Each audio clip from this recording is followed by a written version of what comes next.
تو مانگنا ہے تو جنت الفردوس کو مانگنا ہے، وہ سب سے اونچا درجہ ہے جنت کا۔ حضرت سیدہ فاطمہ رضی اللہ تعالی عنہا نے نبی اکرم صلی اللہ علیہ وسلم کے انتقال کے بعد یہی جملے بولے تھے، وا ابتا ہو الا جبریل ننعاہو من جنت الفردوس مأواہو، کہ میرے بابا نے اپنا ٹھکانہ جنت الفردوس میں بنایا ہے، عام جنت نہ، من جنت الفردوس مأواہو۔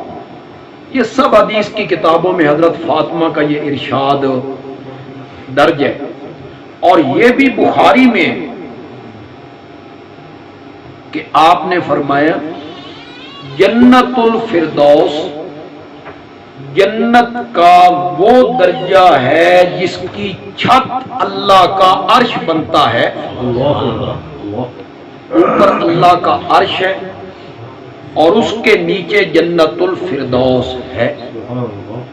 تو حضرت سیدہ فاطمہ رضی اللہ تعالی عنہا جب یہ کہہ رہی ہیں کہ من جنت الفردوس مأوا، تو وہ اس بات کو بیان کر رہی ہیں کہ میرا بابا اب اس قبر میں دنیا کی زندگی کے ساتھ زندہ نہیں ہے، بلکہ ان کی حیات جنت الفردوس کی حیات ہے۔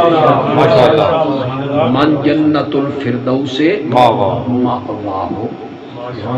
قل لو کان البحر مدادا لکلمات ربی لنفد البحر قبل ان تنفد کلمات ربی۔